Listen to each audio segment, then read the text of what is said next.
Yes, muganda wa Bobi Wine amanyikidwa nga Chairman Nyanzi, kogata ne muganda omulala amanyikidwa nga Ediawe balabiseko nga bamitinga abakulu mu government. Ola bamitinze President Museveni nga kigendera kya kuleeta njawukana mu NUP oba oliawo balemese Bobi Wine nogenda oba okubakana n'omulimu gwe ogw'okukyusa eggwanga. Era nga bano baalidde bino tubifuna kuva mu musondeze enekusifu era nga anebajo yabitulombojjedde bulungi era tubirina bulungi mpola mpola.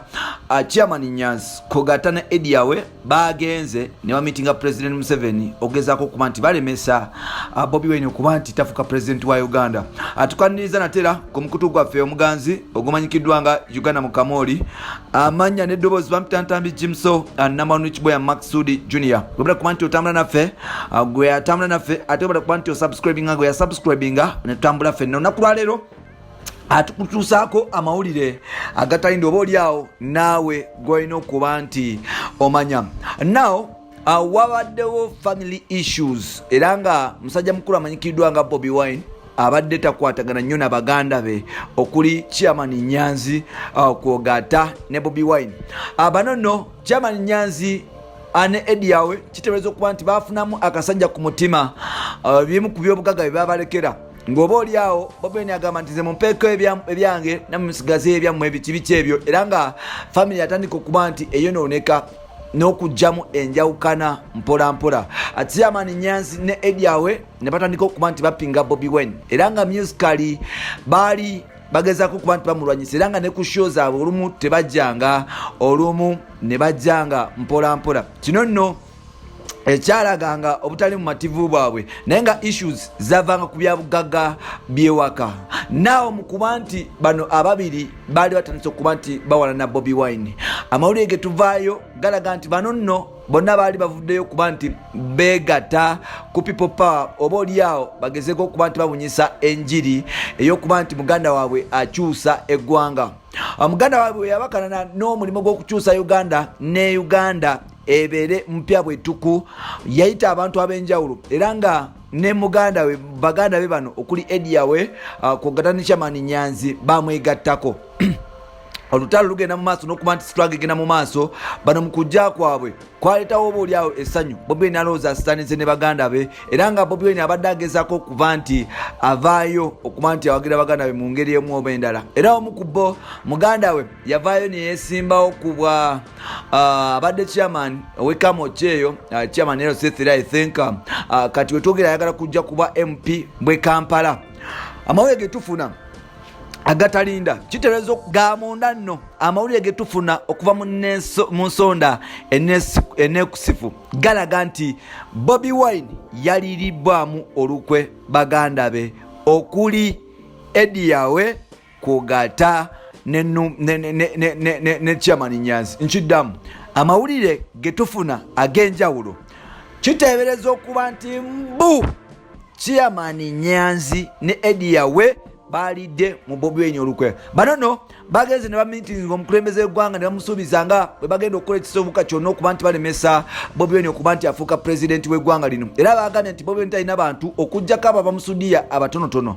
Bagambye nti Bobi Wine bashwaliza President Museveni nti keyake ketonye tebajja kukkiriza musajja ono kuba nti afuna kalulu nekamo kyambu talinayo obuwagizi okuggyako obwo bwabaganda be okuli Chairman Nyanzi babadde alina. Asobola ekyo bagamba nti Bobi Wine tajja kufuuka president wa Uganda.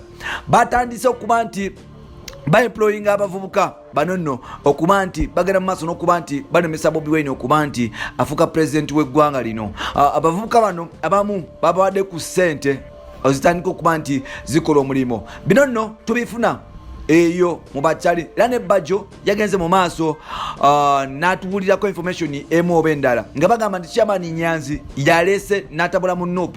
Kanono kakaudio ka NRM okuba nti bakosa Chairman Nyanzi oba oliawo atandika okuba nti atulugunya abantu abali mu NUP baveemu n'okulaga nti oba Bobi Wine alina empisa embi. Guno nno omulanga Bajo agukubidde Bobi Wine n'agamba nti muganda oyo ke Kajiriko Natabula yalidde ssente okuva mu NRM kati yatandise kuba nti aleta guns asitunuliza oba oliawo fe aba people power abajiwagira ebituufu okuba nti atulemesaako otulwanyisa mpola mpola.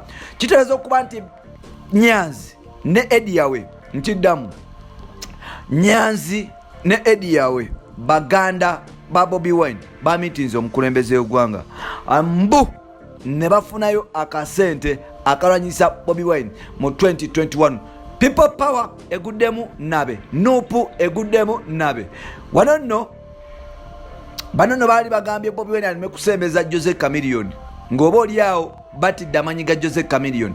Bobi Wine beyasembeza Jose Chameleone bakiraba bubi nnyo ne batandika okuba nti baleeta Latifu Ssebaagala era nga bagezaako bafosinga Bobi Wine oba oliawo endosinge Latifu Ssebaagala okujja kuba Lodima yabwe Kampala so nga ate Neri Side Jose Chameleone yabaddewo. Bano na influence yali ya Nyanzi kogatana ne banne okuba nti oba oliawo bakutulamu oba bajja ku Bobi Wine amaanyi ga Jose Chameleone gaba nti bwaba nti yegaseko okuba nti bawulayola mu kibiina n'ekibiina okuba nti kiggwamu nabe oba oliawo gavumenti eriko mu buyinza esobola okuba nti yekumira mu buyinza ng'efuna numbers oba abantu balina okufuna abakiise mu parliament komiruka kugombolola kogatane mu bibuga ku state councils okuba nti NRM ye dominatinga. Luno olukwe lulimu ne muganda wa Bobi Wine. Wanono wetugambira Jose Chameleone yakugamba nti bayuda tuyita nabo kati no bayuda tetukyayita nabo babula baviira ddala mu nju ne mu maka ne mu mbuto ze twavaamu. Kino kikugamba nti si buli gwolina nti mukwano gwo nti mugandawo abamu baganda bo lwa justice lwakuba nti mwazaalwa naye ng'ate tebaagala ofune kalungi konna mu maasawo. Bampita Ntambi Kimso, Namban Rich Boya, Maxudi Junior, tweggweko mu episode endala. Bye bye.